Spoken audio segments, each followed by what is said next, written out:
ആദ്യമായിട്ട് എല്ലാവർക്കും ഓണത്തിൻ്റെ ശാന്തിയുടെയും സമാധാനത്തിൻ്റെയും സമൃദ്ധിയുടെയും ക്ഷേമത്തിൻ്റെയും എല്ലാ ആശംസകൾ ഹൃദയംഗമമായിട്ട് ഞാൻ നേരിടുന്നു.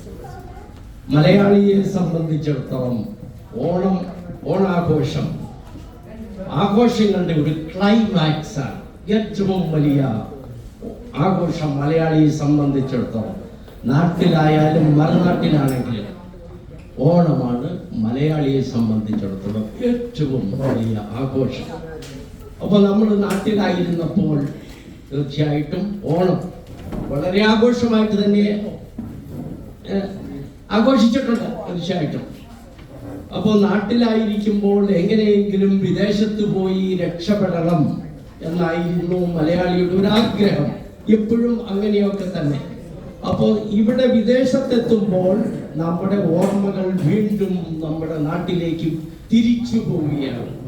നമ്മുടെ നാട്ടിലായിരിക്കുമ്പോൾ നമ്മൾ സ്നേഹിക്കുന്നില്ല കാര്യമായിട്ട്, എങ്ങനെയെങ്കിലും നാട്ടിൽ നിന്ന് രക്ഷപ്പെട്ടാൽ മതി എന്നാണ് ഓർക്കുന്നത്.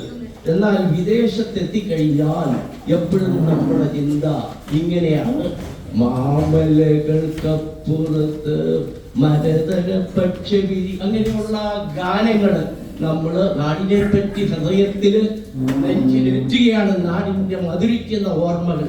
പലരും പറയാറുണ്ട്, നാളികേരത്തിൻ്റെ നാട്ടിലെനിക്കൊരു നാഴിയിടം കഴി മണ്ണുണ്ട്.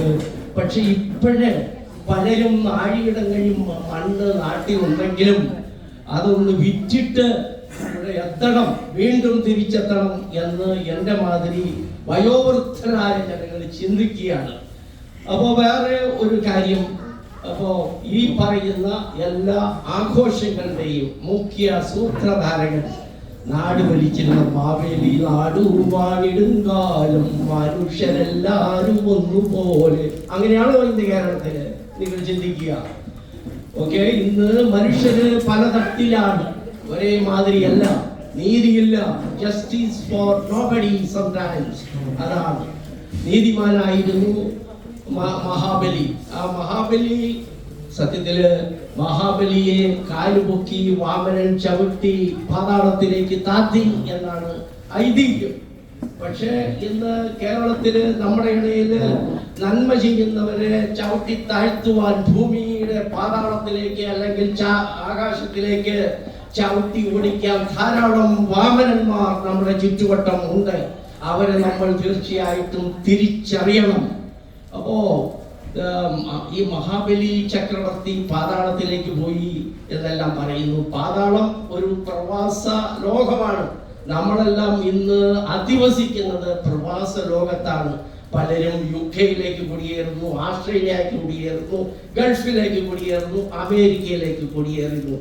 അപ്പോൾ ഈ സ്വപ്നം ലയിക്കാൻ പുതിയ പുതിയ മേച്ചിൽ സ്ഥലങ്ങൾ നേടി നമ്മളെല്ലാം വിദേശത്തെത്തുന്നു.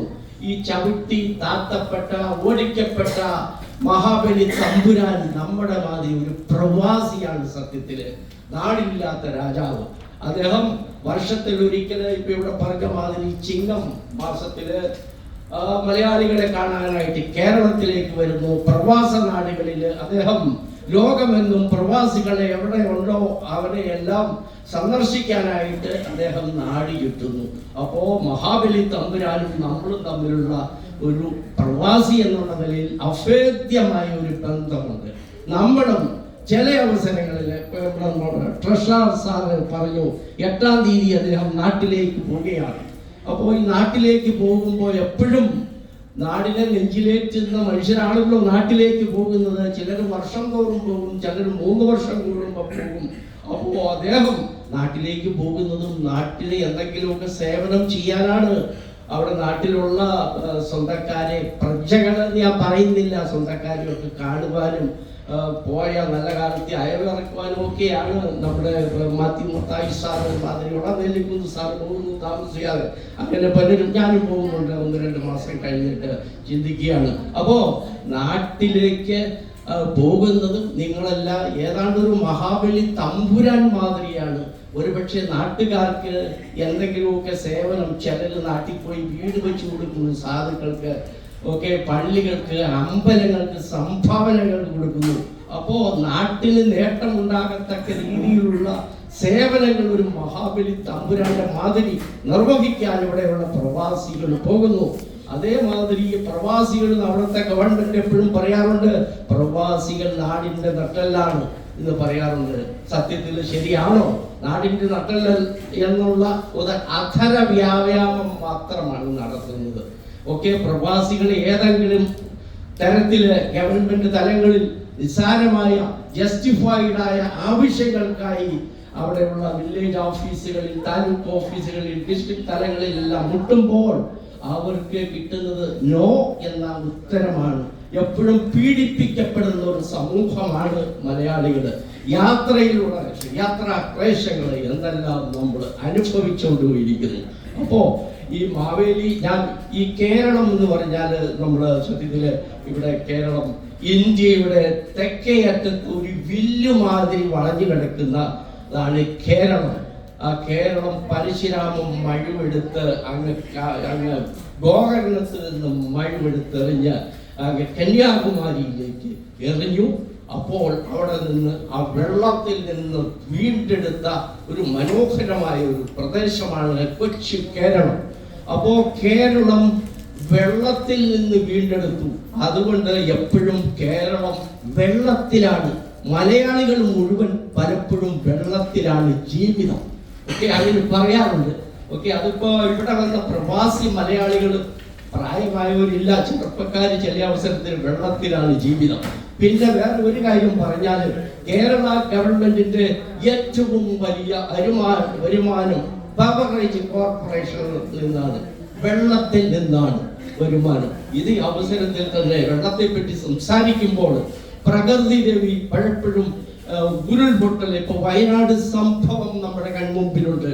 ആ പ്രകൃതി അവിടെയും വെള്ളപ്പൊക്കം കൊണ്ട് ശിക്ഷിച്ചു, യാതന അനുഭവിക്കുന്നു.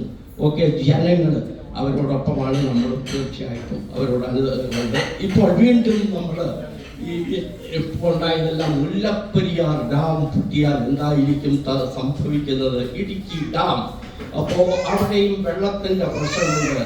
വെള്ളത്തിൽ നിന്ന് ഉത്ഭവിച്ച കേരള നാട് വീണ്ടും വെള്ളത്താൽ നശിക്കപ്പെടുമോ എന്ന് പലർക്കും ഇപ്പോഴും സംശയമുണ്ട്.